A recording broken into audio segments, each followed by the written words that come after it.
அன்புக்குரியவர்களே, இன்னைக்கு பாஸ்கா காலத்தின் 6வது வாரத்தில் சனிக்கிழமையில் இருக்கிறோம். இன்றைக்கு நாம சிந்திக்க இருக்கின்ற மைய செய்தி என்னன்னா, யோவான் செய்தி 16ஆம் அதிகாரம் 23 28 வரை உள்ள இறைவசனங்கள். நீங்கள் என் பெயரால் என் தந்தையிடம் கேளுங்கள். கேட்பது என்பது ஒரு சாதாரண விஷயம்தான். ஆனால் நம்பிக்கையோடு கேட்பது என்பது நமக்கு கிடைக்க வேண்டிய அருளும் ஆசீரும் ஆற்றலும் நமக்கு வெகு விரைவாக கிடைக்க இருக்கின்றது. எனவே அன்புக்குரியவர்களே, நாம் ஆண்டவர்கிட்ட எதை கேட்டாலும் நம்பிக்கையுடன் கேட்க வேண்டும்.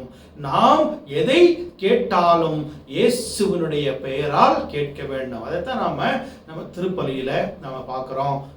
மன்றாட்டு நேரங்களில எங்கள் ஆண்டவர் ஆகிய இயேசு கிறிஸ்துவின் பெயரால் கேட்கிறோம் அப்படின்னு நாம சொல்றோம். அன்புக்குரியவர்களே, இயேசுவின் வழியாக நாம் கேட்கின்ற ஒவ்வொரு மன்றாட்டுக்கும் தந்தையாகிய கடவுள் செவி சாய்ப்பார். ஏன்னா தந்தையாகிய கடவுளருடைய விருப்பத்தை நிறைவேற்றுவதற்காக அவர் கடவுளின் வடிவத்தில் இருந்த இயேசு இந்த உலகத்திற்கு மனித அவதாரம் எடுத்து வந்து அவர் அடிமையின் கோலம் பூண்டார் அப்படின்னு சொல்றார். அப்போ அது எவ்வளவு மிகப்பெரிய தியாகம்.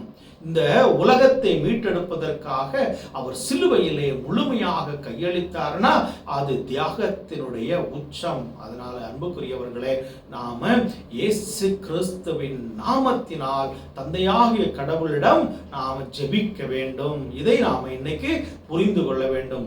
அன்புக்குரியவர்களே, ஒரு குழந்தை தன்னுடைய தந்தையிடம் சகஜமாக உறவு கொண்டு பேசுவது போல நம்முடைய ஜெபங்கள் தந்தையாகிய கடவுளிடம் இருக்க வேண்டும். அவர் தந்தை, நாம் அவருடைய பிள்ளைகள். அதனால இயேசுவின் பெயரால் தந்தையிடம் கேட்கின்ற பொழுது அவர் எல்லா வரங்களையும் நமக்கு கொடுக்க இருக்கின்றார்.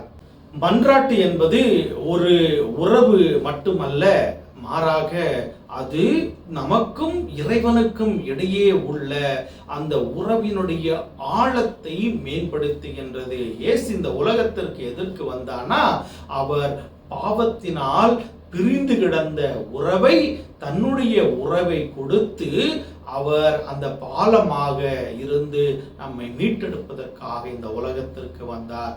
எனவே அன்புக்குரியவர்களே, நாம இயேசுவின் மீது அதீத நம்பிக்கை கொண்டு தந்தையாகிய கடவுளிடம் நாம ஜெபிக்கின்ற பொழுது நம்மை அவர் மேன்மேலும் உயர்த்துகின்றார். இந்த நம்பிக்கை நம்மிடம் இருக்க வேண்டும்.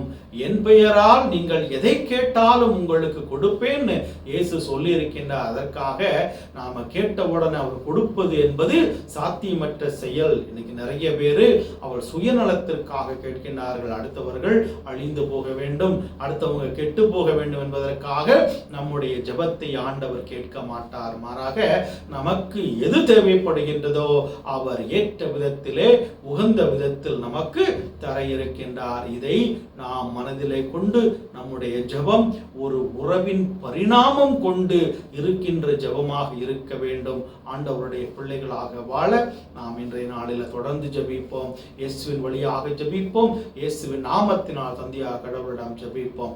உங்களுடைய வாழ்க்கையில பலவிதமான துன்பங்கள் இருக்கலாம், நீங்கள் துன்பத்தை அனுபவித்துக் கொண்டிருக்கலாம், உங்களுடைய மனசுல பல மன்றாட்டுக்கள் இருக்கலாம். இவங்களை எல்லாத்தையும் இன்னைக்கு இயேசுவினுடைய பெயரால் நீங்கள் தந்தையாக கடவுளிடம் நீங்கள் கேளுங்கள்.